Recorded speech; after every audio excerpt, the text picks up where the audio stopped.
Hello, and welcome to Preparation Avengers, a weekly podcast with up-to-date impressions on every film in the MCU leading up to Infinity War on May 4th. I'm your moderator, Thomas Rogers, and joining me this week is Danny Iron Man Kilpatrick. That was Spaceman Kilpatrick. You know what? I can dig being Iron Man, though. How you doing, folks? Doing good, baby. Also joining us this week is Taylor Hawkeye Hastings. Well, I was going to be joining the podcast until that shit happened. Later, boys. And then rounding out our panel, Paul Thor Burns. That's me. You can call me Pebiv. Don't forget, you can watch the show live every Saturday at, right now, 10 p.m. Central Standard Time on twitch.tv/Chainsaw Ape. Or, if you want to wait until Sunday, you can catch it on youtube.com/Chainsaw Ape. Although the show broadcasts live on Twitch, we don't read the chat, so don't expect us to. But if you have corrections, if we say something, we miss something, we get something about Marvel wrong or MCU or an actor or anything like that, if you say an actor's name incorrectly, just go ahead and give us a correction there, and we'll give you... It's been any of those. But we are not experts, though. That's something to We are note. definitely not experts. Some of us may claim to be. I like to think of them as our own special shield agents out there. Good one, Peb. Good one. Taylor's one of those boys who's just watched a lot of Comics Explained and is like, I fucking know everything. Not one of them internet boys. Okay, Yep. So this week's sponsors are Acura, Harley Davidson, LG, Baskin Robbins, Bank of America, Samsung, McDonald's, Corona, yeah, a lot of sponsors, Eclipse Gum, and then finally, America herself is sponsoring this week's episode. American Eagle as well. And American Eagle. And here's the craziest part about this whole thing. None of them show up till the last 5 minutes of the movie. Yeah, it's like we'll That's get sponsors to, we'll for get you. to we'll get to that part, but it's like we're edging the whole movie because they couldn't put them in, and then just like finally could just had that heavy hot release at the end of a product placement. A few quick facts for you. Captain America, the first Avenger, which is the film. I don't know if I ever touch on that until we get to this point. I mean, I guess if you're clicking it, you know what we're talking about. But it was released July 22nd, 2011, which was about 2 months after Thor. It had a budget of $140 million. Thor had $150 million. It kind of makes sense compared to Thor because Thor has to do Asgard and stuff like that. So you got to give it a little bit more money. But that's the other thing, though. Period pieces are really difficult to do because they're so fucking expensive. Yeah, like all costumes the and stuff. costuming. Yeah, exactly. It had a box office return of $370.6 million. Does anybody remember what Thor's was? No, I don't. It was a time for you to get a watch. Fucking got 'em, boys. $450 million. Thor made $80 million more Are you serious? than Captain America. That's crazy. Why would to you me. let that joke bomb if you did have the answer? I thought you seriously were asking. Nope. But that is a fucking war crime, though. Like, It's wild to me. That's wild. Like, I guess people were more interested in the idea of what Thor was, and Captain America was just kind of a I don't know. I don't really. It makes no sense. Well, You know might what? have been timing. Like, no, you know what? I bet I know what it was. Okay, if I was like in my like late teens when these are coming out, or maybe early 20s. Yeah, I think early 20s. But like, if I just went and saw Thor, and then 2 months later, Captain America came out, it probably would not have been nearly as much of a priority to go see the new Marvel movie, considering that the other one, even today, was at best a 7 for me. You know what I mean? I think had the roles reversed, like the other one came out first, Captain America probably would have done way fucking better. Yeah, that makes driven sense. more Thor, maybe. It also kind of sounds weird, but the movie was released on July 22nd, which I feel like is a little bit of a missed opportunity. That's what I was going to say, is maybe they were competing in weird ways with other movies, or the way that it landed in the summer. Like, Thor was coming up right when everybody was excited. Summer's coming up, and hey, let's go see those, upcoming cool movies. And Yeah, I That makes think sense. that once the Preparation Avengers has gotten to the point where the next two films for Cap and Thor, once we see what those revenues are, yeah, I'd be interested. that's where I'm going to interested see in it, those because, like, comparisons. I think that we're going to have a better idea just based on how these movies are, our perceptions of things. I'll think say that this: the I'll be numbers shocked if the Dark World made has more a higher money. box office return than Winter. That's Yeah, what I'm that'd saying. be- Like, that'd be I crazy. just don't see it being possible. But I will say that that is definitely reverse. My impression is that Thor, this was a much better movie than Thor, and sure. it would have. I feel like it should have done better. Also, this was directed by Joe Johnston. Joe directed The Rocketeer, Honey, I Shrunk the Kids, Jumanji, the 90s Jumanji film, The Page Master. If you guys haven't Jesus seen that. Christ. Yeah. Wow. Have I seen The Page Master? That movie's Motherfucker. fucking brilliant. I'm such a big Macaulay Culkin fan. I should have been there to molest him when he was that young instead of Michael Jackson. I've seen every Macaulay Culkin movie. And the best Jurassic Park 3. Totally kidding about that. Not the Allegedly, best by one. the way. Not the best one. Dude, that's a resume, and if he doesn't direct more movies, I feel that's a disservice to the MCU. I just want to drop one thing that I found very strange that I don't think you could get away with today. So the Honey I Shrunk the whatever, right? Honey, I Shrunk the whatever. There was straight up that movie called like Honey I Blew the Kid. There It was. blew that? up the kids. What the Blew up the fuck? kid. It's Honey, I Blew Up the Kids. That's Or not it's Honey, that's I Blew not, Up the Kid. No, I don't think that's correct. No, but- that's what it was called. No, I don't think it is. But like, there's no. What the fuck were they thinking? Heimdall. It's Heimdall. Hemorrhoids? Heimdall. And then kind of a little tidbit that probably most people won't care about. He's from Austin. Austin, The Texas. director? I He didn't is, know yes. that. That's cool. Well, I care about that. At least the people He's sitting one at of this us, table in boys. Austin care about that. Well, a lot of good things are born out of Austin. Yeah, That's true. like me. So I noticed a name in the credits that surprised me that I wouldn't have recognized the first time. It was Kevin Feige. So is this the first of Kevin Feige's, or did he? Kevin do Thor? Feige has been like the head of the MCU since Iron Man. Oh, He- since he was- Iron Man. yeah. So He's been there from the beginning. Okay. Where it He's got- the guy that's started like, here's getting what good. I want to do. Here's how I want to do it. Well, his name comes up first now, so I think he's starting to get his name's becoming more important by this. There are a lot of time. rumors that he's gonna quote unquote retire after Oh. Avengers 4. So that'll be interesting. I don't know. I mean, maybe that's a good thing. Yeah, But, I would like- say so. Like he did something that people dream about when they're kids, and I'm not just talking about like getting comic book movies right. I'm talking about having a massive series of interconnected Well, films. did he have anything that, to do with Hulk? Yes. You might want to rephrase that. Getting most of them right. But yeah, no, I'm with you. And like, it's kind of like Breaking Bad ending, whatever. It's like before you can run it into the ground, Yeah. get in, get out.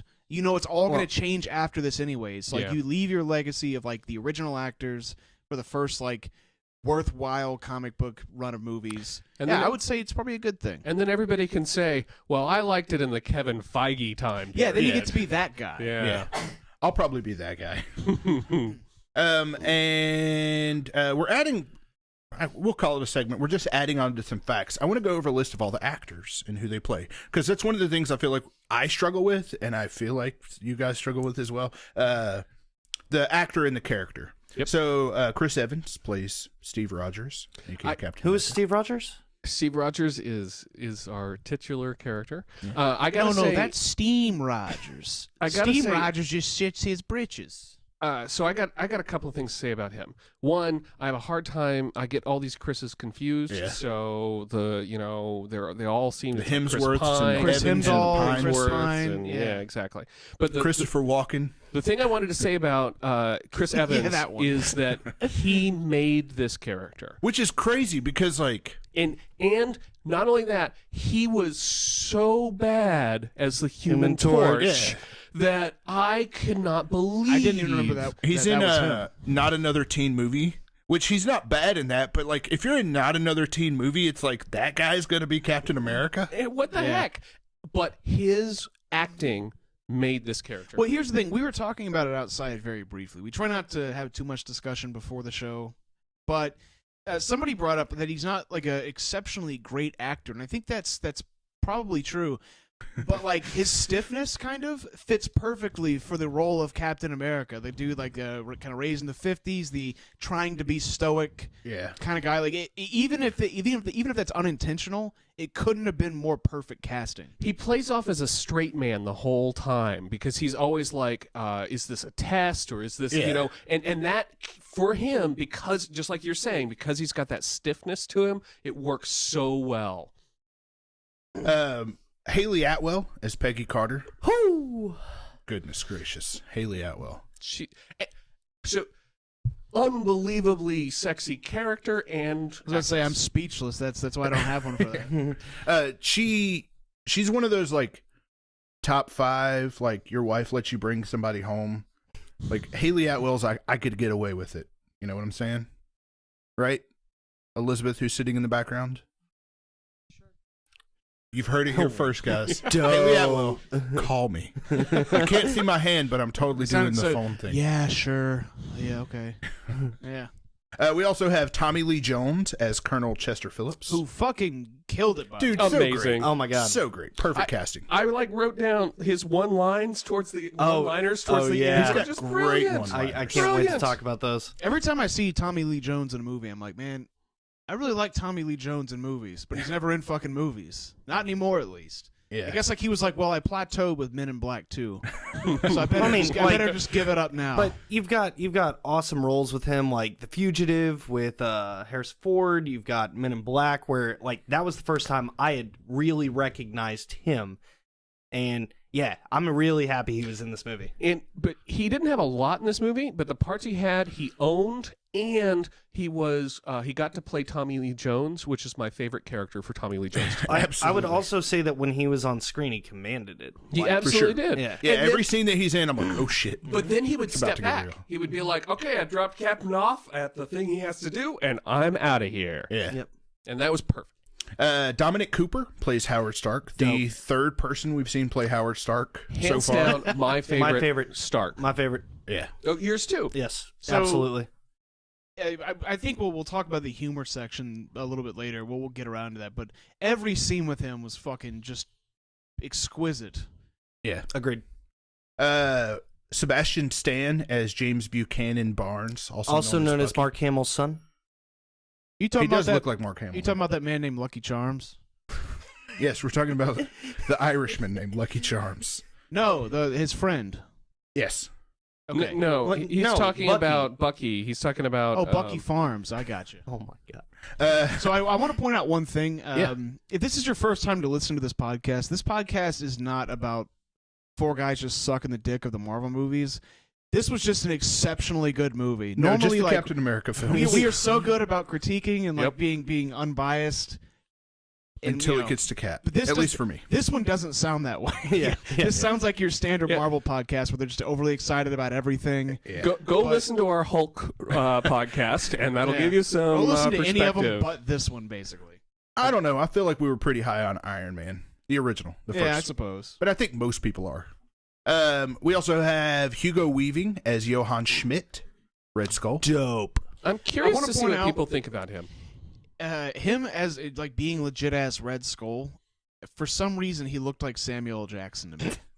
Interesting. His facial features, there were I kept thinking that for some. You mean fucking like when he reason. was transformed into the Red Skull? Yeah, like just like the Interesting. facial features, like the high cheekbones, So I look forward to talking about Red Skull more in the future, and how well Yes. that effect works. I if people want it. love Hugo Weaving.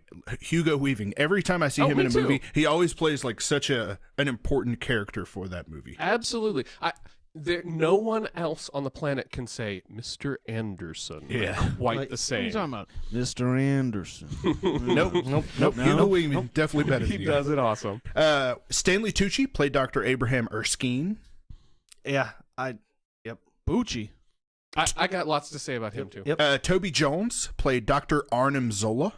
Which one was that? He's the He's the guy with the dude. glasses. Yeah, he's the annoying guy we get to see Oh, more than the- anyone the- else in future movies. the stereotypical German scientist guy. Yeah. He's the Yeah, one no. that like he has where Tommy Lee Jones is eating all that food in front of him, and he gives up all It that disagrees information. with me. We have Samuel L. Jackson briefly as Nick Fury. He was in this movie? Right Yeah. at the end.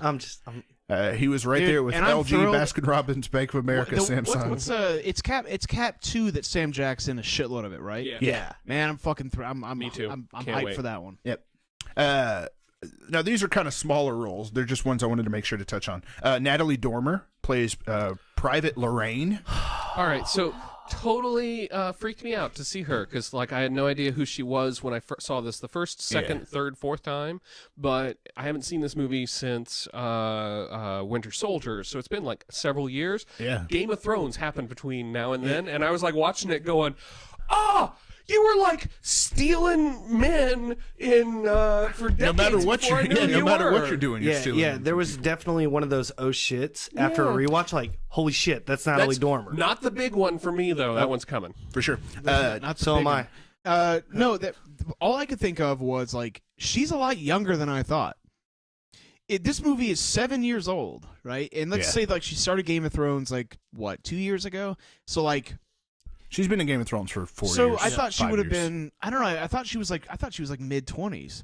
But This is considering around the this is time that she 2011, jumped on Game of Thrones. It Was it turns out really? she's Yeah. a vampire. Dude, I guess I don't have a good sense of time. I guess like it seems like 2011 was so fucking long ago. Yeah. Maybe it's not. No. We have David Bradley, who played the Tower Keeper, who doesn't have an actual name. He's just the Heimdall? Tower Keeper.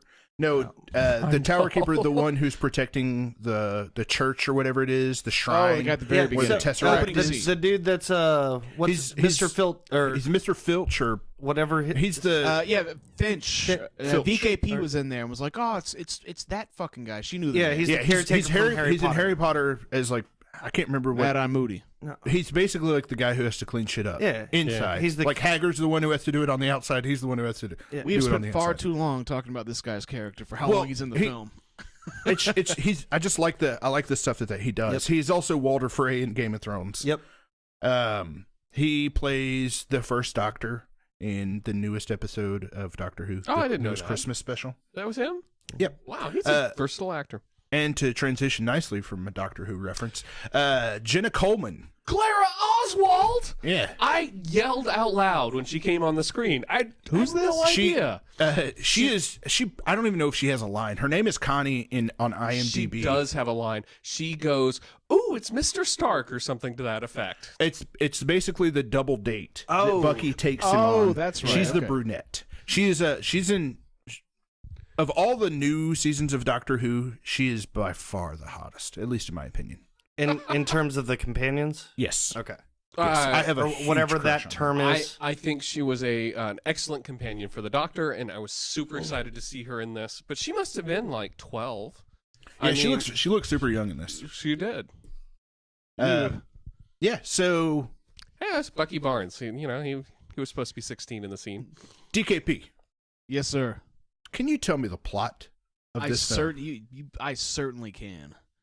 So, this is a film. This is a coming of age story about a small little boy in Brooklyn who just really wants to go fucking kill people. And I like how, like at the beginning, they're like his parents died, so his internal struggle is to fight rheumatoid arthritis, or no, tuberculosis. That's what it was. But you Asthma? realize you can't do that. No, his mother died of tuberculosis or rheumatoid arthritis. His One of the- avenging one of the is two. because of tuberculosis. But like, it's kind of like you can't kill the disease, right? So you got to kill something when you got that much pent up rage, and that's kind of the crux of his character is that he has all this built up rage. So he just wants to kill. So, or maybe he watched Full Metal Jacket and was like, man, he felt inspired. But anyways, so he really wants to join the film, but he's a little too small. But he's a little too small to do it, right? So he tries to forge his way in, and then this, very much like an Iron Man 1, this really nice Jewish scientist guy is like, "Hey, how you doing? Come on in." Taylor, get the fuck away from the mic. Just let him fuck it up. It's fine. And it just basically just like is like, "Hey, I saw you have one I saw you have one conversation for like I caught the ass end of. You're the guy that I'm gonna help forge his way into the military." What did he say? He's like, Hopefully my there are guys entire laying down plan- their lives every single day, and who am I to do anything differently or something like that?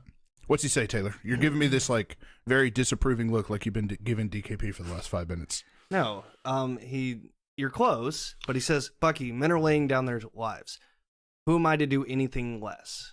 That's almost exactly what I said. I'm excited to see where DKP takes this story. Yes, continue. Because this is a great film that... It is a wonderful film, but it does share some parallels with Iron Man. I would not be surprised to see that same nice Jewish scientist doctor fella was that guy's dad in the cave in Iron Man, who they both end up going like, "I'm making you a promise to be great." He's got me shaking my head know what I mean? now. Dude, like that fucking happens. No, it but anyways, So I just have to point out that the gentleman in the cave, while a very similar character, was Muslim. whatever, man.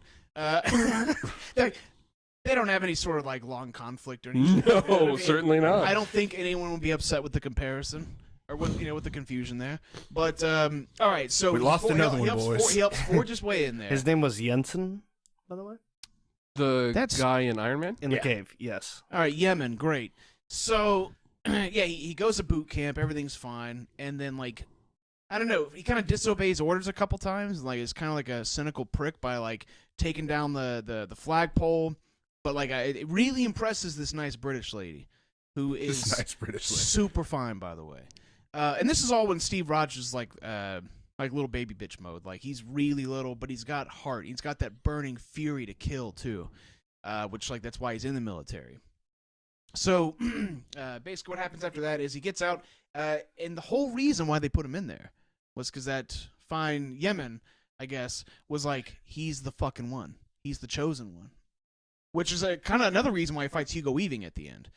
But anyways, they give him the super soldier scientist stuff, which, like, one thing to note in the Marvel universe, it's really important. No one takes notes on how shit's made or properly, like, synthesized. So luckily, he got out just in time. And also they put, like, these little things right on his pecs to make sure that those were nice and large. I don't know if you guys saw that. And they ejected his pecs. Probably is a tiny ass dick too, because, like, you can't. That had to have also went. Anyways, I'm getting bogged down in the details. And he basically goes and fights a war and, like, kind of brings it home for America against not Hitler.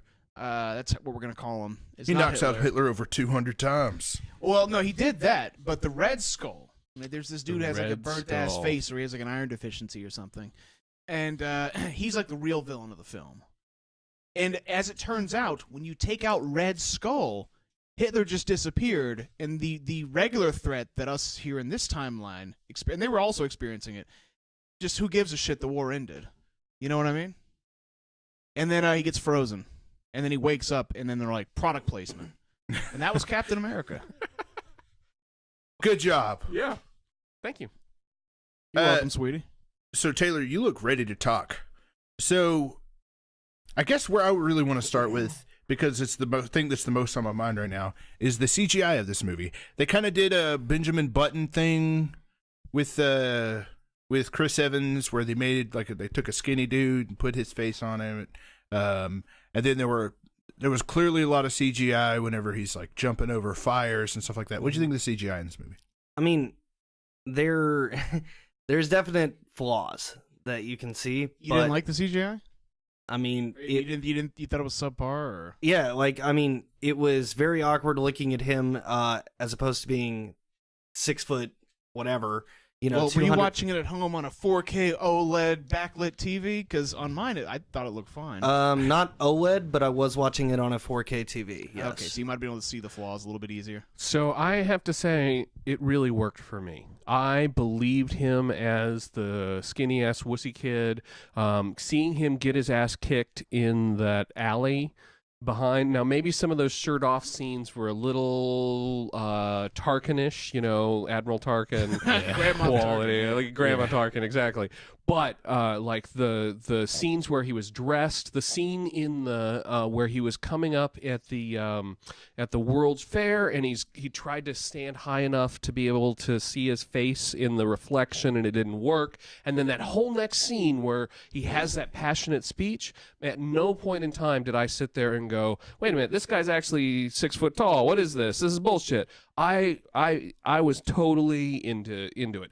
I think the alleyway scene is also like a really good indicator of that too. Not only for like the CGI, which I think it looked really good and realistic there, but also for like him as a character. Yeah, It really shows like the sadomasochistic nature of him, to where it's like he wants to receive pain, but he's also trying to get in the military so he could deliver it. Why are you turning this amazing films episode into a fucking All right, joke.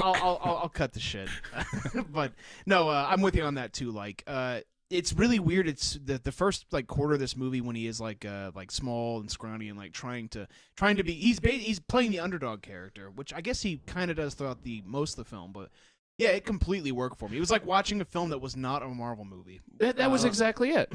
And so I get where you're coming from on it not being like the best. Well, no, but I'm not even saying that. It's just there are sporadic points where it's like I actually agree with Taylor that the CGI for this movie in 2011, I was fucking blown away. I remember thinking it was really, really, really good. And then watching it in this movie, like, I don't know, his eyes looked a little too off for me at times, like whenever we would get close-up shots of his face. But beyond the Benjamin Button stuff they did with him. I mean, if my first time seeing it was today, with all of the other movies that we've had released, the CGI fails. But knowing when it was released, having watched it Having many recently times, watched Hulk, I thought it was pretty good. Like Well, it's and it it's doesn't definitely better than disengage. Hulk's. Like it's not like I was just constantly being like, "Holy shit!" Well, this is fascinating to me because I'm comparing it to this new porn that's come out where they're mapping people's faces onto other deep people. fakes. I Deep think. fakes, Yeah. exactly. And that stuff doesn't work for me at all. Well- and so, like, I was watching this and I was going, this is so much better than that deep But fake okay, porn. but let's look at overall ability, investment. I think they do a much and- better job in Civil War with Tony Stark and Robert Downey Jr. I think that maybe like the one piece of CG that occasionally looked kind of fucked off was Red Skull, but at the same time, I Wasn't thought. that practical effects? Yeah, I thought he was practical. Well, hold on. I was about to say, well, maybe it is, but I was at the same time, I The thought like nose maybe wasn't. that's intentional. Yeah, the you know nose what I mean? Like that Uh, might just be he looks fucked off and weird, not because it's bad CG, The- which I guess it wasn't. The scene that because it stands just out for me does. is not looking that great is the end of the movie where Tommy Lee Jones and Chris Evans and Haley Atwell are in the car driving towards the Jet. whatever the fuck that flying That thing reminded is. me- The I jet thought I part was- chasing after the giant. I thought I other was thing. watching- That part looked very, very mediocre. I thought I was compared watching to a lot Sin of the City in color. At that It point. kind of was. You know what I yeah. mean? So one of the things that I really liked about this movie was the whole idea that this movie was set during the 1940s, specifically in World War II. So, Peb, you want to give us your thoughts on kind of how all that stuff worked and what you liked about it? Oh, yeah, I thought it worked great. I don't know that I have a lot to say on the topic. I do think that it was very interesting and engaging. It's a story that we've heard many times before, and it allowed this movie to take the role of a war story. And that, for me, was incredibly satisfying. And I'm going to use this as an excuse to talk about the thing that I liked best about this movie. And that's the fact that it's, in fact, based on this setting and what it was, and the thing that I hate about Captain America. So I went into this movie hating Captain America. Captain America was my least favorite superhero. If you had asked me when I was 12, which superhero do you hate? It was Captain America. I thought Captain America was bullshit. He was a 'Cause you're a fucking communist. Isn't it? apparently so. What I just Well, thought it was propaganda. He has a lot of the same. Well, I didn't make that connection, but he has a lot of the same no, it is but yeah. issues that I think people have with Superman, of like being an overly goody-goody. Exactly. He was the epitome of a Boy Scout. Yeah. He was that, and I hated that. But here's the thing that this movie did for me. I walked into this movie, and this is why this movie, I think, Walked into it like last week, or walked into it 7 years ago. In 2011, I walked into this movie hating Captain America and thinking Captain America was the worst superhero out there. I'm just going to see this stupid movie so that I can see Avengers. Let's get this over with. Blah, blah, blah. I walked out of that movie. Captain America is absolutely, hands down, one of my favorite Marvel characters. Yeah, me too. Without a doubt. He's great in basically everything. I mean, even like Marvel vs. Capcom, I thought like one of his opening lines is like, "I've fought more wars than you could even count," and it's like all those. He is just a fucking soldier though. Like Yeah. that's what's like kind of unique about him. He's And that's- dressed goofy, whatever, but like. But he's But that's how they redeemed me, is that it was that entire middle bit where he was Captain America, when he got sent out to sell the war bonds, when he became the guy who punched Hitler out 200 times. the As dancing monkey. the dancing monkey. That's all I ever saw So, of Captain America. You like But- that it was self-aware of that fact. Exactly. That fact that made me so engaged. The fact that he wanted to do his duty to protect the men and women who were putting their lives on the line, and that all of this bullshit jingoist red, white, and blue was getting in the way of him being a successful soldier. But you know what? When he comes marching out wearing that red, white, and blue with those boys behind him that he just rescued, man, I am all about the flag. Yeah. That is the flag that I can get up and stand up and cheer about. So that's why the setting of this movie really worked for me, is that it redeemed him as a character. Taylor, you look like you've been aching to say something. Oh, well, I mean, so I think that the time frame is absolutely necessary. It was absolutely necessary because, as you said, Captain America was a propaganda piece against, Germany.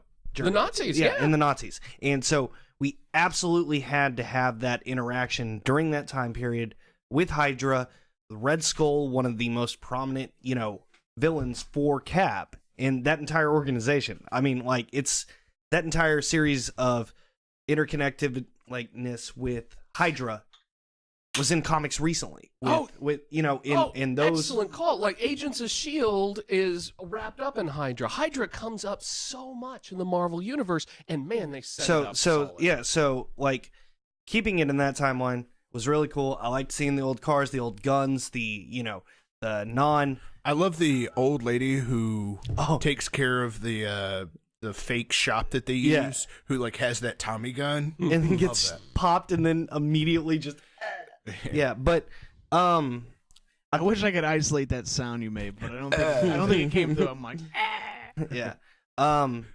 Though they did a lot of good things. The one problem that I had, right, is so there is not like we couldn't gauge how long the SSR was running that special program that he got put into by Erskine. You're saying that the story of him working for Colonel you're saying that the story of him fighting with his team should have taken longer? Well, no, here's the thing, because we go through you get a pass, he goes in, right? And so then next we see him standing in a line. I think it mentioned at some point like 8 months transpires in the movie. In 8 months, Steve Rogers goes from, I'm skinny, I'm nobody, I get the super soldier serum, and now and then the entire thing, I go around dancing as a monkey, I punched Adolf Hitler, 200 times. 200 times. And then somehow, immediately after he rescues the guys, he's just being like, "Oh yeah, here are the 6 Hydra bases." No, hold on. Let me explain the timeline to you. I think I have it. I think I have it mapped. Okay, so look, he does boot camp first, right? And then the whole you talked about him becoming a super soldier. Well, we saw it happen in one scene. That's pretty fucking quick. Now you have to make some sort of assumption too that he also has he has some combat training, which that he probably was very attentive during. But that beside the point. Like Spider-Man, to some degree or some shit, he's got to have some sort of probably honed reflexes too, where he can perceive, and it makes him an adept fighter. Let's say he does the 4 months of tours, right? 3 a day, fucking other cities, whatever, right? Doing the Captain America show. I mean, he does it. He says over 200 times. Mm-hmm. So let's say he does it 5 days a week. Mm-hmm. 3 days a show or 2 days. 2 days. That's almost a year.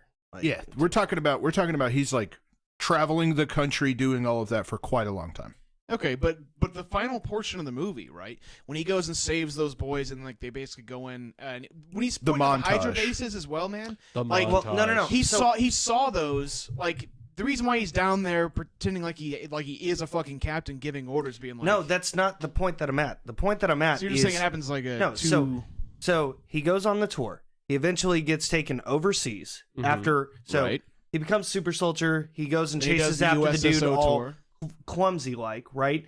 Randomly picks up the shield or the car door. He's learning how to use his powers. He's learning his powers. The thing is that his synapses and everything like that, he has increased intelligence from the super soldier serum. That is not brought across in the movie. I thought it was brought across brilliantly by the scene where he picks up Bucky Barnes, he turns away, he stops, he looks back at a map, Yeah. and you see him study that map, and then literally 5 minutes later, he says, it was here and here and here and here. And realistically, in terms of how someone's memory works, way longer than 5 minutes. I mean, I'm not like pointing that particular piece out about what you're saying, but like, I just meant movie time. But yeah, like it was probably quite the trek for all of those boys. Absolutely. My guess is it was days, potentially weeks, from the time that he saw that to the time that he pegged all those things on the map. And I think there's clear signs that he has some sort of improved. That's not the intelligence. feeling I got. I felt like it was like the next fucking day, but I don't know. Well, and that's what I'm saying though, is that he got the basic training in the candidate selection piece. They said that was 8 months. But it's called the super soldier serum, though. I'm just saying, like, look, for him to be that You well think that he adept at shouldn't have fighting been and as all good a that, like, soldier?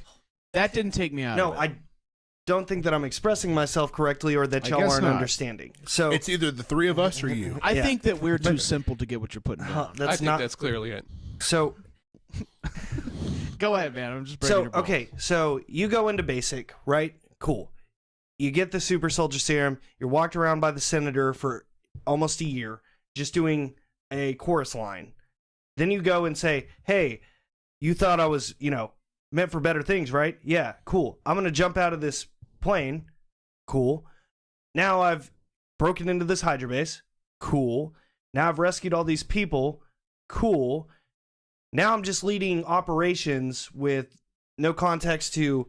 Yeah, but he's So- a captain. So here's the part of the thing. But- Well, they also, one, he's demonstrated exceptional combat ability. Two, he's one of the only people who, with his own eyes, saw, like, who can probably reliably recall, like, what kind of technology they have. Plus, et cetera, he's a et cetera. captain. And not only that, here's But the made part a that captain by a senator. But Right. he's still a captain. But here's part of it that really works for me is that in this story, his experience reflects some of the experiences of actual men in combat in World War II. So when we had D-Day, there was a whole group of people who got airdropped into where D-Day was supposed to happen, and then things didn't quite go out right. And what happened is that a whole bunch of people had to literally become Captain America. Guys who had just gone through basic training literally jumped out of a plane, landed on the ground, and either had to step up and become the guy in charge who learned how to attack the bunker, or everybody was going to die. And those guys who stood up, those were the real American heroes. And I think that this Captain America, I think that it reflected that. I think that I think Taylor's problem is that he thinks that he should have been court-martialed and not, like, No, been put in I don't. charge. I don't No? actually have a problem with All right, any of that. then I have no fucking idea what you're talking about. The only problem is that they didn't. It wasn't a. It wasn't. It didn't feel earned to you that he shouldn't have had all those super. Well, no, just the like the way that he went about doing some of the things. Like it was clumsy when he first broke into the Hydra base to rescue Bucky and all the other guys. Cool. That's not what I'm disputing. Like the main issue here is that nowhere was it, stated that his intelligence was increased. Jesus Christ, Oh my really? god. If their issue was that they didn't state his intelligence, No, it's not- They showed his intelligence. I really wish that we had the camera here. I'd be doing the Jim Halpert from The Office look at it. No, dude, it's not even that. Like I'm gonna let it go. Okay, good, because I want to talk about how much I enjoyed the setting for a minute. Yeah, let's go to the World War II stuff. What you got, TKP? Taylor, we'll sync up. We'll sync up later, and I want to get to the bottom of this. But There's somebody out there listening to this show who gets it? who's too. like, I know exactly what he's fucking talking about. Those other three are fucking morons. He was right. They are too simple to get it. Those three guys are just too simple. Man, But I think this is. There's a reason. Okay, there's a reason why so much shit takes place around World War II, and the Nazis in Germany in general are so important to comic books because what do you think every villain has ever been based off of?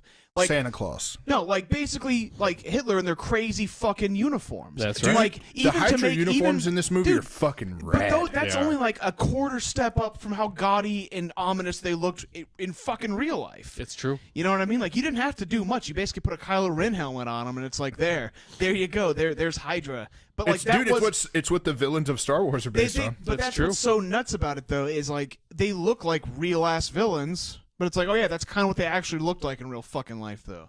So like this works so perfectly because you can have like a realistic but also very like classic feeling comic book movie where it's like he's fighting the Nazis but they all look like villains but it doesn't pull you out of it because it's like well I mean why would they fucking have this or why would they be dressed like that like it all legit kind of is not You just no, go.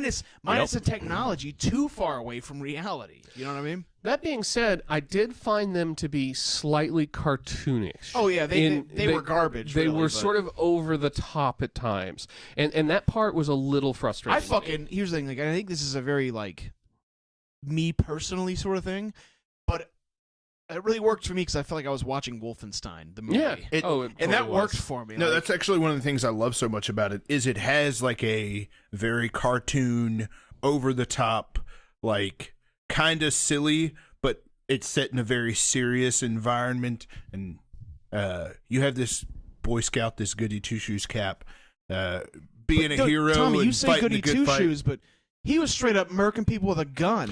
Which I thought was brilliant. This Like, was he Cap got no problem with killing. it doesn't let you forget like oh yeah, but he is a legit fucking soldier though. And I also don't want that entire conversation that I had before to overshadow that I love. Let's not dwell on it. Well, Just say no, you that's love what I'm it. saying. So, It's like, great. I love the period. Cap was the first superhero, right? Like, in all of the basis for all of the rest of the stuff in the MCU is based off of what Cap contributed to the world, right? To a point, right?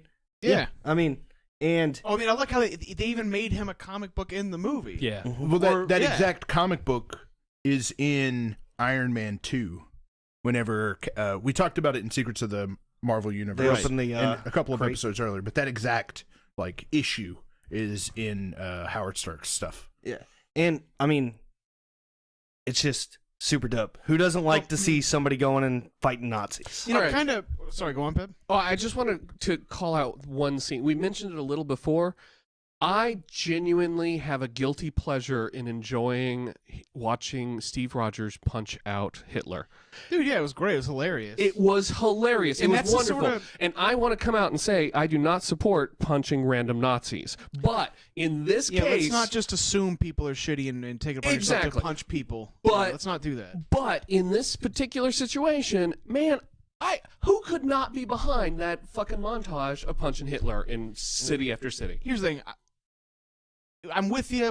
The disclaimer we just put out there, but like, punch Hitler. I mean, if you happen to run into legit see Hitler, Hitler- go for it. You see man. Hitler at 7-Eleven, you That punch is that where guy. I will make Hitler. an exception. Yeah, Uh, if you see him at the Goodwill trying on suits, There's looking for something shaving supplies, of course. There's something I want to touch on in terms of the period that I really enjoyed, which is, at least as far as like the world around me is concerned, people always have this certain appreciation or love, and especially they have a lot of respect for the soldiers who fought in World War II. People always talk about that Right. generation. They were called the Greatest Generation. Remember? Yeah. Yes, and that generation, the way that we view them now, the way that we look back on them when people talk about like how people clap when they see certain soldiers, or like the guy who saw Dunkirk. There was a guy who was at all of that, Yeah, and he he's saw like Dunkirk. 102 You can like or watch something, like- you can watch a YouTube video where the news It's interviewed him, but like tragically people are coming sad, up but, and hugging yeah, it's him, very- and like it's worthwhile. they're like World War II has a special place in Americans' hearts in terms of, I know that kind of sounds weird, but in terms of like how we revere Well, our soldiers, how we feel about our soldiers. It does, I think, especially due to kind of what I was talking about earlier, where it's like this was an instance where we were fighting probably the one and only, the one and only modern supervillain, a man who Yeah. wanted to take over the world. Like now, it's just disputes in like Vietnam or the Middle East, but like this was like literally the It super speaks well to the that, whole cartoon aspect we were talking about earlier. Yeah, but like it's so weird how reality kind of mimics that. You know what I mean? For sure. And I think that they do an amazing job of making Captain America be a great representative of like the people from that time. And that his character carries on, and it's insanely impressive that they're able to take that character with the way he communicates and how he feels about certain things and how he talks about women and all these kind of things. They carry that on in future films, and I think they do a really good job of like making him work. But I love the idea of that they establish him as a particular type of person who has a specific feeling on certain things, and they like are very consistent. And I love the way that they establish Steve Rogers and Captain America as a character. I have one more thing I want to tack on to that, which is, but and then I'll probably be good to move on from the time period piece. But one thing I really appreciated about this film was I don't know, and I don't get this feeling often, and that's the feeling of patriotism. That doesn't come that often. Yeah. But most modern movies are good about like taking the piss out of America and being like, it's always been corrupt, it's always been shitty, it's always been underhanded. And this one like was really good. Like I don't know, in a way that like it seemed like a movie that would have been made back then too, where it's like it didn't go into all that horse shit as far as like you know, even back then we had, internment camps for Japanese people. So, like, yeah, we sucked. Like, there's a lot that you could bring up, but, like, it was weird in a way that it felt like it was a movie that would have been made back then, too. Where it's like, yeah, we were the good guys, along with, like, the British guys and everyone else. But the only reason I bring up the Japanese internment camps is, like, I was thinking, like, because he had, like, the Japanese guy that was on his team, and I thought, like, okay, I don't know if that's in there to be, like, maybe this is alt history, like... There's even a line when they're talking to that guy. He's like, he says, "I'm from Fresno, asshole." Yeah. Sorry. Well, I mean, sorry, go on. Well, no. So I think that specifically for me, the interaction between Erskine and Steve when he's like, that scene is so when he good. says, "Go home." When no. The first one when he is getting the test, right? So the MP walks in, then Erskine walks in and says, the Ford test, and go.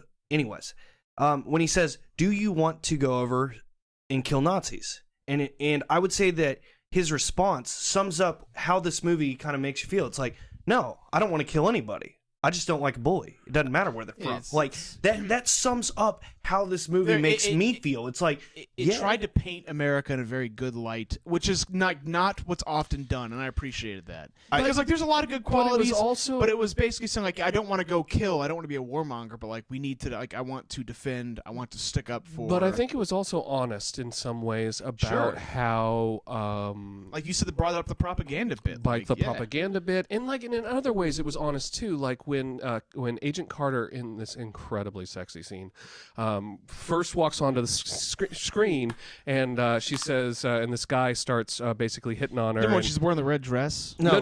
Hobbs when they're on the base. When they're on the base and he starts talking at her and she says, "Can you put one foot forward?" And then she just punches him into the ground, right? Oh, I got some moves I know you'll like. We'll talk about the Pepper Potts later, but this lady was a great Pepper Potts. Yeah, absolutely.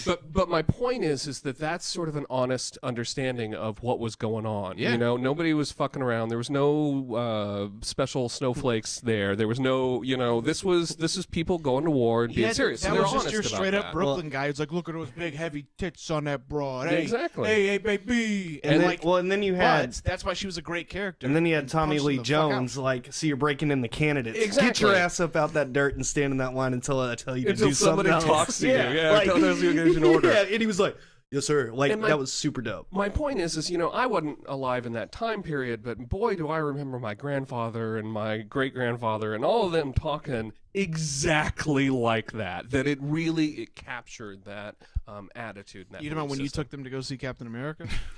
No. Oh, you mean just them talking like that in real life? Yeah. I see. The greatest generation.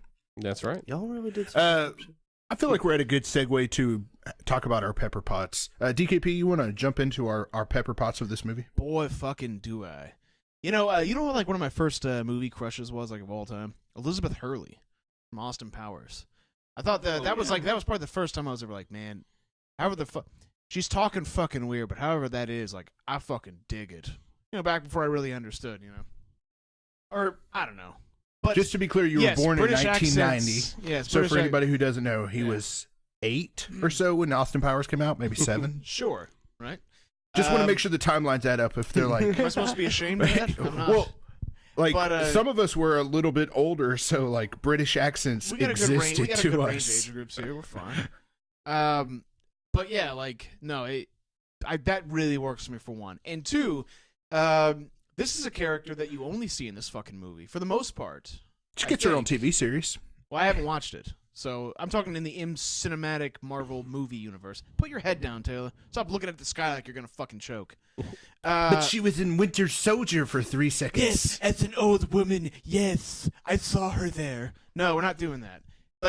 Okay, look, Natalie Portman got 2 fucking movies, and that's a fucking shame. That's what I'm talking about. Like, You're saying that Agent Carter needed more representation. dude, and that's the watch thing. Like, honestly, I'm the not- series is worth your I'm time. barely Straight not up. even gonna bring up the fact that she's fucking hot as shit with big ass titties. Like, her character is awesome. Like, consistently throughout the movie, like, I liked what her character was doing. I liked her backstory. I liked her attitude, the way she handled shit.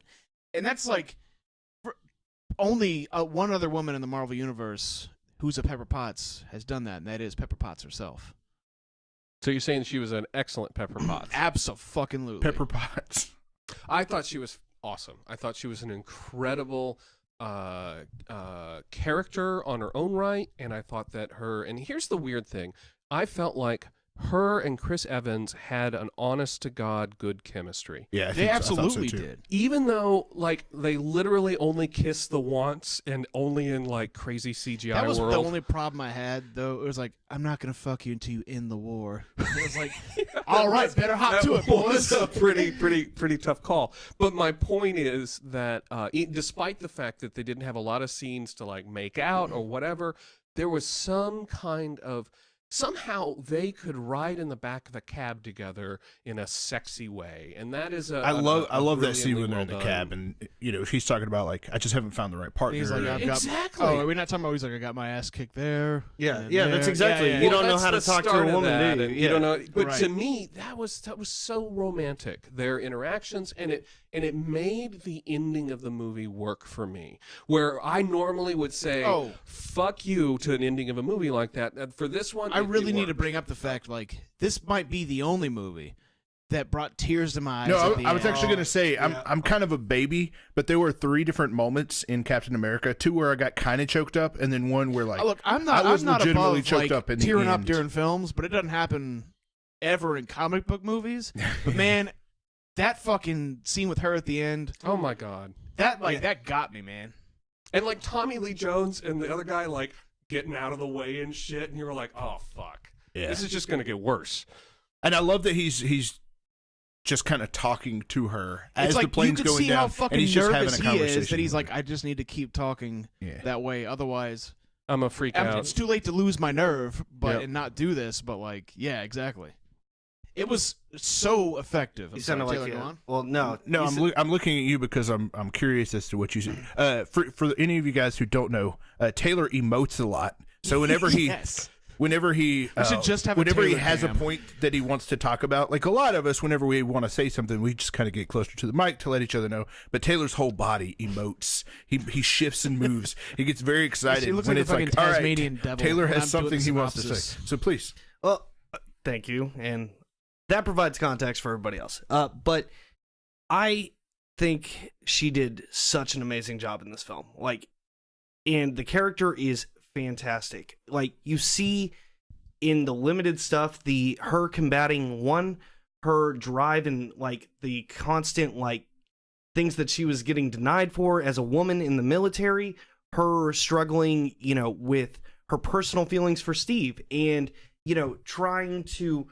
I mean, there's even hints of her being like upset because there was that perceived connection between them, and like then he And Marjorie Tyrell happened. yeah, exactly, the freaking guy stealer. Like, wow, that's actually pretty consistent for Yeah, that's her Natalie character, Dormer.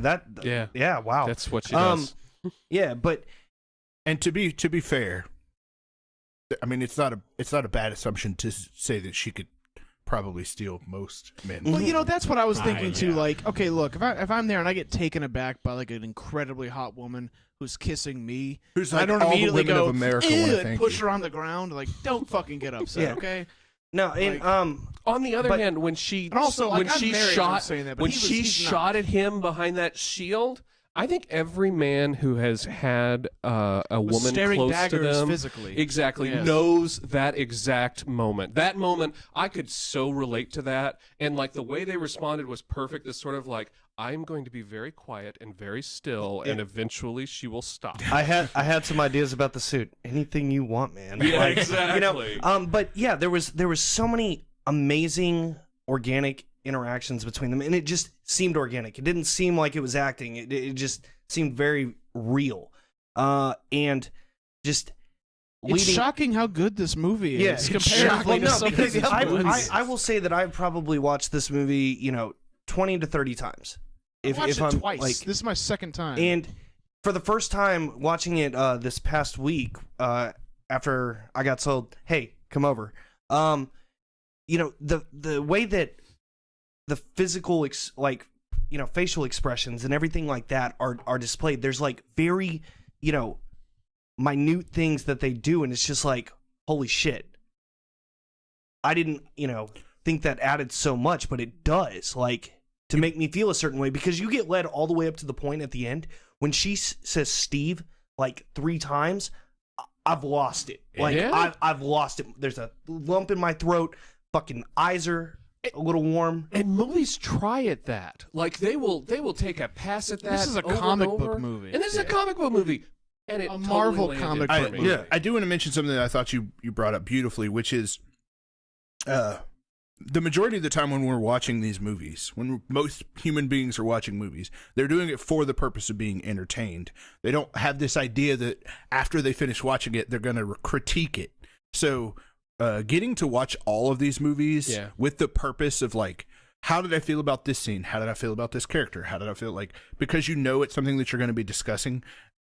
And watching this movie from that lens was like so much fun. I think it made it even better. I did too. Yeah, I would. And not every movie survives that lens. No, not at No, all. but I think it engages me a little bit more to pay attention, because I pay attention a lot to movies, but really taking that fine comb to it, I'm looking for different things. I watch these movies sober by myself and with nothing else going. Yeah. And yeah, that's Not something that you ever do. Seriously. No, that's why I never do anything like that. Yeah. And I'll just say that, like, I mean, that is what made the movie most real for me, right? In terms of seeing how Steve grows, and that's the other piece.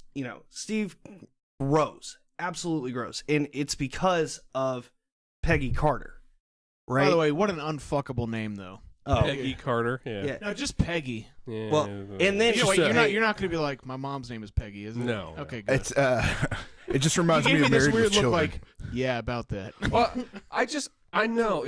For me, I just know the next time I insult the name Peggy, like 2 days later, I'm going to meet the most beautiful woman in the world. She's going to be named Peggy, and I'm going to fall in love. Great, do it. That sounds wonderful. one of the don't show in this last thing I episode. had, right, is so when they are in the bar and Steve has gathered the Howling Commandos, right, and he's sitting there talking with Bucky, and Agent Carter walks up. The entire bar shuts the fuck up, which is awesome. Her in that red dress, holy shit.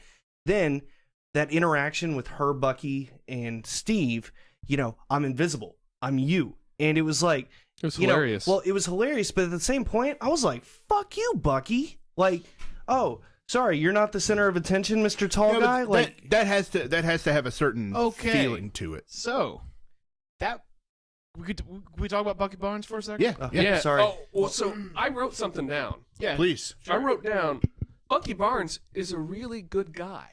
Yeah. And I had not realized that until I saw this viewing through. I love Bucky Barnes. So, go on. I fucking hate Bucky Barnes. If, I don't know if it's been discussed on this podcast. As of right now.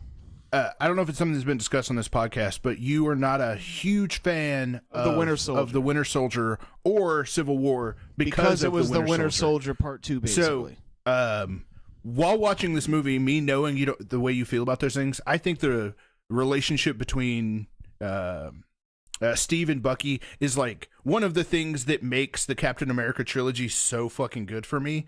And I was watching it in this hope that like maybe he'll like Winter Soldier and Civil War a little bit more. I had that thought when he met Steve in the alleyway, right? And he saved him, and he was like, "Oh, cool."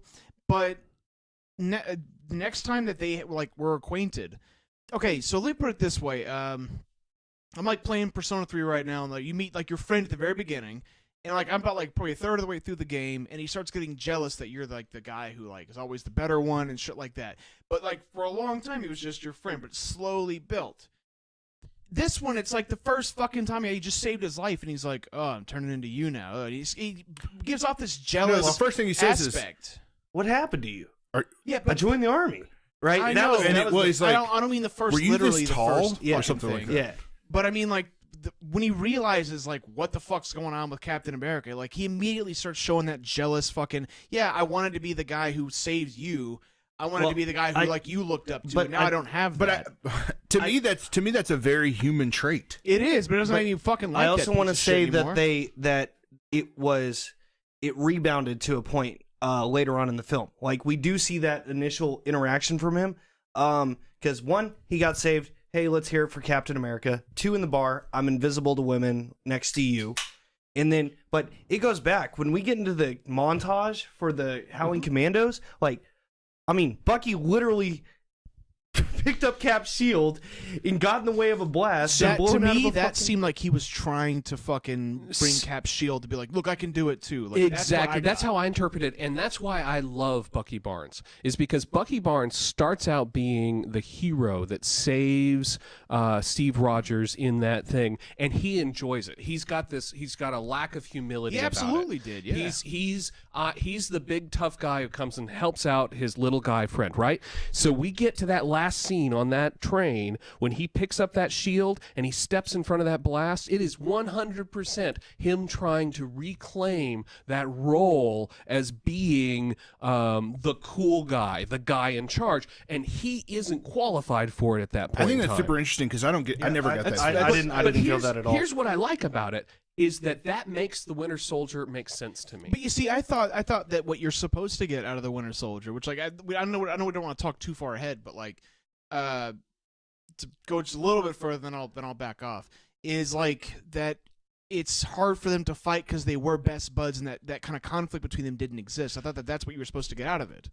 Every best friend that I've ever had my entire life, there has always been a certain level of like care of I will do something for them, I will go to bat for them, I will fight with them or for them.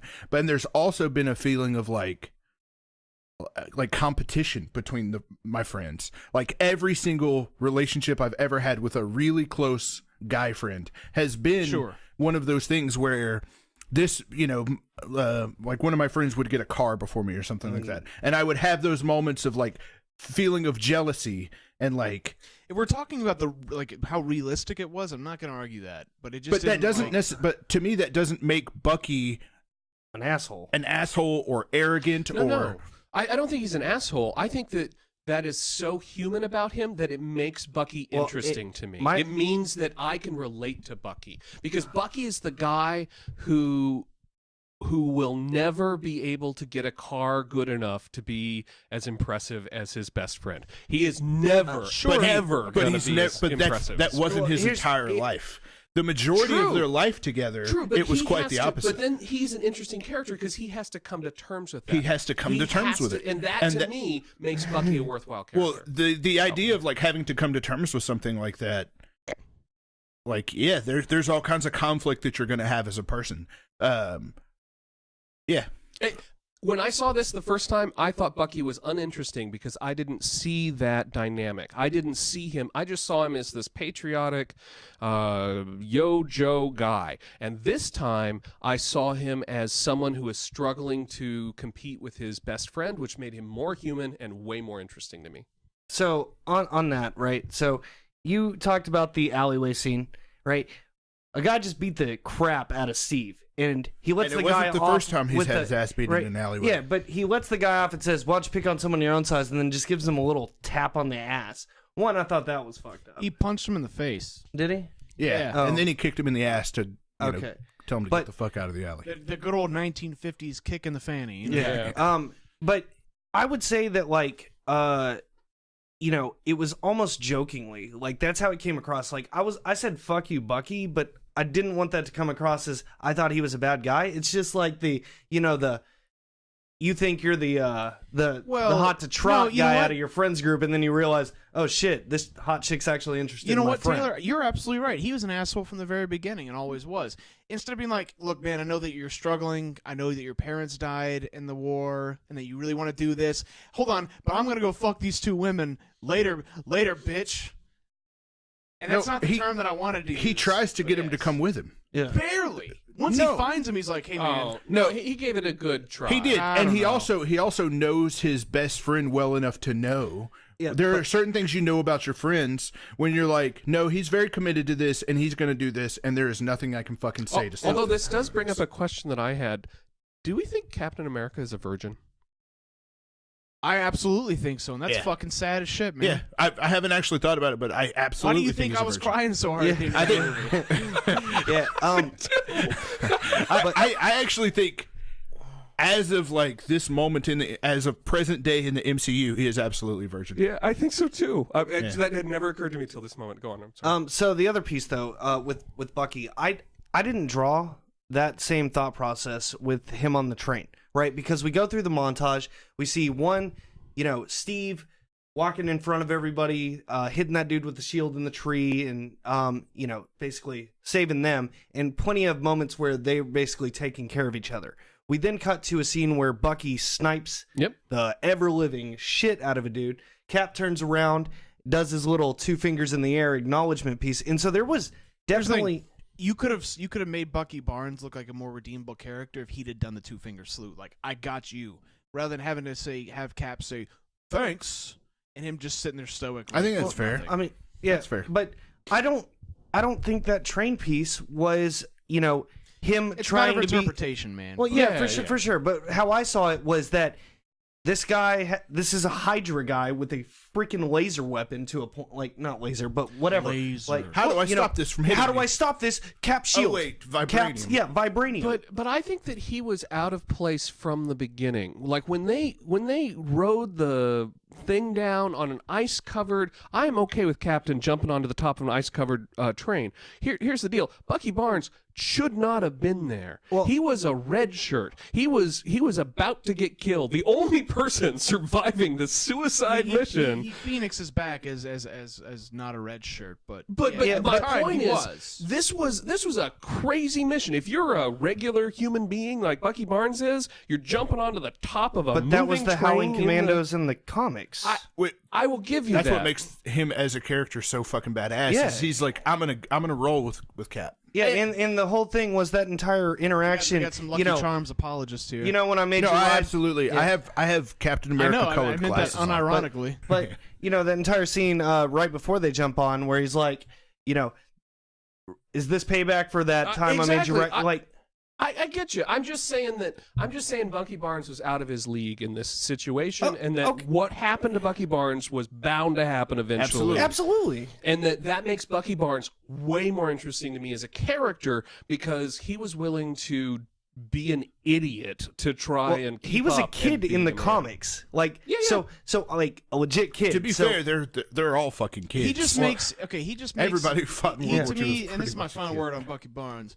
He just seems like a fucking jerk off who continues to be a fucking jerk off. Well, I don't like him, and I don't like how he steals up so much screen time from other good we Marvel need to stories. wait until that point. But I look forward to I do not. later movies. It's You gonna know what would be be me and shocking? DKP arguing What would be about those shocking is movies. if I was like, no, it's actually great. I watched it again, and it was wonderful. It could happen. I don't know. that, Maybe. that would make me very happy.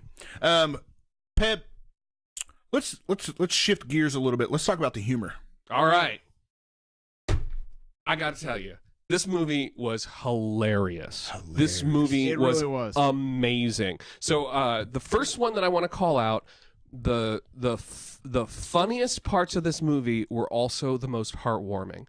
The scene with the grenade, and I wrote down, it doesn't matter how many times I see the scene with the grenade, it gets me every time. My heart stops and I laugh out loud every single time. And that was brilliant, and it reflected the humor that I saw throughout the whole movie. The scene with the flag was just the best scene ever. Like, that scene I keep thinking about when I think of a funny scene or a funny moment. That's the scene that I think of to represent just a beautifully done, the timing of it. Can you outline it for us real quick, just in case anybody listening hasn't Sure. watched this in a while? So the flag scene is that our friend Steve Rogers is a complete failure at basic training, and all the other people are basically dragging him along on his basic training, and they're doing a jog, and he's in the back, and they get to a flag that's mounted Halfway point. at the halfway point, and the colonel or the guy in charge, the drill sergeant. The drill sergeant says, "Can you get this flag? If you can get the flag, you can ride the Jeep with the..." No one's gotten that flag in 17 years. 17 years. Yeah. And the whole group tries to climb the pole, fails utterly, and then Steve, in the meantime, is barely caught up to them, and they all start to get in line, and Steve walks up to it with this there's no doubt in his mind. He knows exactly what the solution is. They could have played that the Thug Life song or whatever. Yes. It looked like he was just fed up with running. He was like, fuck it, I'm just doing it. I'm just doing this thing. He That was pulls a the only scene pin. looked out of character for me. He's like, I don't give a shit. I'm doing it. Flag falls to the ground. He picks up the flag and literally just climbs into the Jeep. He hands it to his drill sergeant and says, "Thank you, sir." In my very astute synopsis, that's what I was talking about disobeying orders and also desecrating a flag and then just riding away like a G. So it was a brilliant scene that really represented how out of the box thinking is what made Steve Rogers a successful character, and it did so in just a humorous way. One of the other humorous lines that I gotta call out is Tommy Lee Jones when he says, "I ain't gonna kiss you." That was. Really? What was the context on that? He kisses At the very end Agent of the movie. Carter at the very that's end. right. They're in the. It's a terrible, terrible scene. That line almost redeems it for me when he says, "I ain't gonna kiss you." That I thought was just awesome. I really love the scene where that Hydra agent grabs that kid, and he's like got the gun to him, and he tries to shoot, and he's out of ammo, and then he throws the kid into the water. Yes. Cap heroically runs over to the side, and he's like, "Hey, mister, go!" He's like, "I can "Go get swim. him. Go I can get him." swim." Yeah. That Love was that. awesome. Yeah, because like I haven't seen this since it came out in the theaters, and I was thinking when that happened, I was like, oh god, don't tell me the guy's gonna get away because of that. And it's like, oh no, of course not. It's a little. This movie's too clever for that, and I was like, thank God. I loved. I'm sorry. I got to call out Tommy Lee Jones one more time. Please. So all the Hydra guys would say, "Cut off one head, two more take its place," and they're marching out, and the soldiers shouting, "Cut off one head and." Two more grow back, and Tommy Lee Jones just goes bang, shoots him in the head, and goes, "Let's find two more." Well, it's brilliant. Go ahead, Jim. I mean, what adds to that though is, he's saying it. Tommy Lee Jones just comes up with the shotgun and just says, "Let's go find two more." find Like two it really more. just like it seemed so in place and just like dope. What a badass! I think my favorite scene of the movie, as far as humor wise, was when Howard Stark had that little piece of the Tesseract, or the piece that was like charged by it, and gets destroyed. The way that he blew back and landed right on his ass, like what's good? as far as like a slapstick, like physical humor, the way that guy, the stunt actor, was pulled back, and he needs to just write that down. I don't know that part. I laughed out loud on that one. And when he's like, "Do you want to go get fondue?" And then I appreciated the constant fondue things. Well, the funny reveal of that joke, the payoff was that He didn't know what it was. I thought that Oh, it's he just thought he was like, "Oh, you want to go out to dinner?" But he didn't know what it was to begin with. Yeah. But that wasn't immediately apparent. That's why he was like, "Wait, are you guys All right. So when he goes, "It's just cheese and bread," and he's like, "Oh my god!" But here's the deal with Steve Rogers. He keeps telling that joke, but he passes it off. So like in the future, it's like, you remember he has. Wait, does he bring that joke back? Well, not that specific joke, but he never gets references. So in the future, like they have the Wizard of Oz joke, and he goes, "Well, I got that one, right?" But here's the thing: Steve Rogers never got any of the jokes. He was always that kind of a dorky guy, and that really, this movie really showed that. You know, we kind of talked about this in Thor last week, but as far as like a fish out of water scenario in the upcoming ones, it's the Captain America especially is the best one since George of the Jungle with Brendan Fraser. No movie has done a better fish out of water type scenario since. But this one comes close. Or, well, the preceding movies of Captain America come close. Taylor, were there any lines that stuck out for you? Oh, yeah. I mean, a lot of them were Tommy Lee Jones centric. I mean, Hodge, he's a soldier, he's a bully, throws the grenade, and then, he gets on it and he's like, well, he's still skinny. Exactly. You know how much groveling I had to do and how much I hate groveling? Like all of those interactions were great. Well, I'm not going to kiss you. If you have something to say, now's a very good time to Not to keep it say to it. yourself. And then she doesn't say anything. Yeah. There was a lot of that. I really like when Stanley Tucci goes to pour him a drink, and then he goes, "Oh wait, no, not tomorrow. You can't have any liquids or whatever." Yeah. And like pulls it away, and pours it that into was his great glass. too. Yeah. And there was a lot of good pieces there. Where are you from? Queens, or whatever. Brooklyn, yeah. Wherever he said. And I loved the dynamics between them. It wasn't really comedy, but I mean, there was just a lot of really good things that may not have been quote unquote jokes, but just the camaraderie piece was funny. Like camaraderie. Camaraderie. We're running a little long on time, so we're gonna. What's our next segment? We're gonna roll our villain and action segments together. Okay, good. Because I wanted to touch on. All right, you want an introduction? No, please, DKP, tell us about this the movie had villain. some brutal ass moments in it. Now it PG-13 the shit out of it by not having a lot of blood, minus one part. Minus the beginning, whenever Red Skull's little pin. No, I'm talking about when Captain America threw that guy into the fucking propeller blade. Oh my God. And then it showed gnarly. the blood mist, the blood chemtrails, if you will. I swear to God, they invented the weaponry in this. The super high-tech hydro weaponry was invented entirely for the purpose of making people not bleed. We want to kill 500 people with no blood. Dude, did you make the connection? Him throwing the grenades in the fucking tanks, and it's like, there's people. I'm gonna be honest, man. You know? It's a little more brutal throwing them straight out of the fucking helicarriers. I'm going to say it's a little bit more brutal that they disintegrated them into nothingness. Yeah, I want to talk about that real quick. DKP and I just did a Game of the Year award type show for Chainsaw Ape, and we did Best Weapon. And the weapon that won Best Weapon was the Laser Quar. It's a weapon from Wolfenstein that basically does the exact same thing that the weapon. It's red and not blue. Yeah, and Captain America do. I thought that was interesting. One thing I thought was really fucking lame though was how Hugo Weaving had the noisy cricket. Basically, I didn't like that, but that's probably my only criticism of this movie. It was based on a specific. It looks like Nazi a little Luger weapon, or whatever, but it Luger, shoots. But it shot Tesseract beams, so it's like the noisy cricket from Men in Black. So I hated the fucking jump. There was this weird ass jump Are you talking about to make in the middle of the movie. You're talking about the jump at the factory when the bridges separate. When the bridges, and I was like, "What? This is the entire. This is that's when it got corny." But I thought this is a 1950s style comic character. I'm fine with it.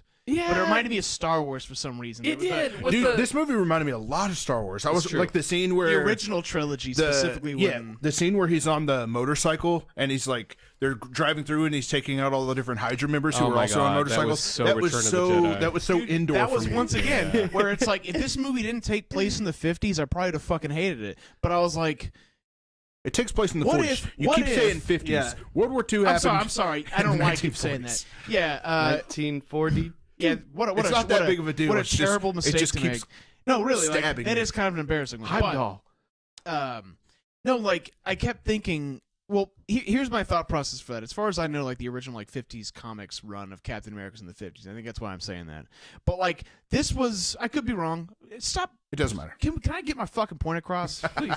It's not a long one either. I was gonna say that sort of goofy shit, that Batman-esque stuff of I got the spike strip, I got the. If this didn't take place in an era where the bad guy or the superhero that we're rooting for is very Boy Scoutish, very like I can do fucking anything. So that Rocketeer style stuff. Yes, and then I would have rolled my eyes at it, but like because of the time period, I just went, all right, no, this is All right. great. But we are talking action here, and here's something that I do want to say about Captain America. And, He's rad as fuck. and that is that. And I wrote this down.